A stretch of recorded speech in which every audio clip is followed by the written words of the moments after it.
Today I'm reviewing a book called Understanding Trauma, Integrating Biological, Clinical, and Cultural Perspectives, edited by three people whose names I cannot pronounce.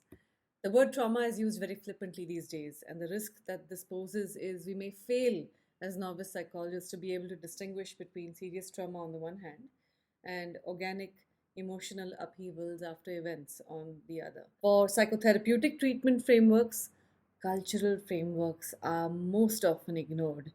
There are many popular social media accounts and books on trauma and trauma informed therapy, so it becomes important to distinguish between ones that are based on comprehensive research, design, reflection, be it a single case study or a meta analysis, and ones that are based on opinions and sentiment.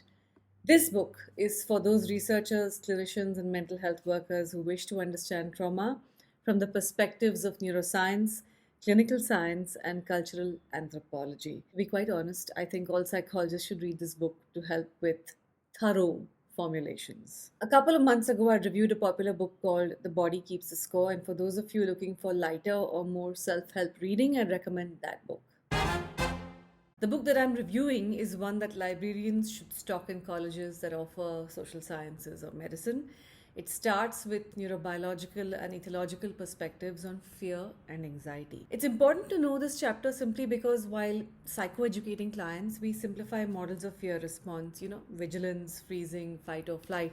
And so this chapter kind of gives you a far more particularized understanding that touches upon anatomy, Pavlovian conditioning, acquisition of new learning, all important for behavior therapy, and epigenetics, which I'm sure you know is a study of how your behaviors and environment can cause changes that affect the way in which your genes work. Why this is important is because you start to understand mediators and moderators of vulnerability and resilience, movers and shakers in simple terms. Although, as usual, there's a biased focus on maternal rather than paternal or just caregiver responses. Science is biased, isn't it? Surely this too has to do with culture. Luckily, there is a chapter later by someone I admire, Melvin Corner, that tries to balance the scale. The next few chapters touch upon defining different kinds of trauma and its collection of symptoms, biobehavioral insights into its consequences, neural systems approaches, mechanisms of extinction towards the treatment of anxiety, and of course, the origins of biological vulnerability for trauma.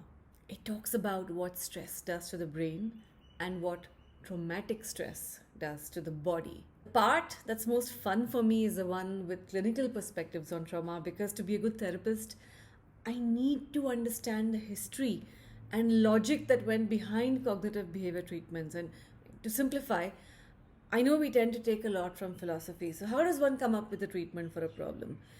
Let's say we lived in a time when we did not have access to other people or to information. Let's say you were the healer. What would you do? Where would you begin? What would your methods for trial and error be to help trauma? In 2022, we have collective wisdom, but we must understand that this was filtered for us. By reading books like this, I like to have a menu of everything. This gives me access to creating a design that I want to tailor make for my client. I like to know what to use, when, and for whom, but also what not to use. Contraindications are extremely important. You can't just ask everybody to go through a standardized treatment, but you do need standardization to document which treatment works. Keep that for the researchers in the lab and on the ground.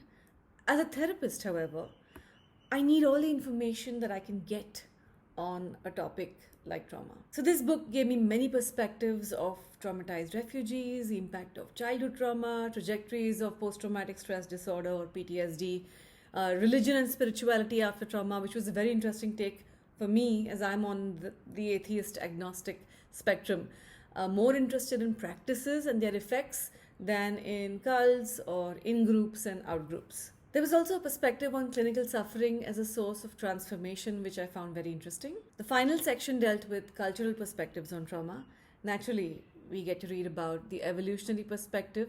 There was psychodynamic work, mythology and narratives, politics, genocides, biomedical discourses, ending with an interdisciplinary integration of the biological, cultural, and clinical perspectives. I get disappointed when psychologists restrict themselves to reparenting or eye movement desensitization or extinction or call themselves trauma informed because at school without having really done any deep study on the entire subject of trauma.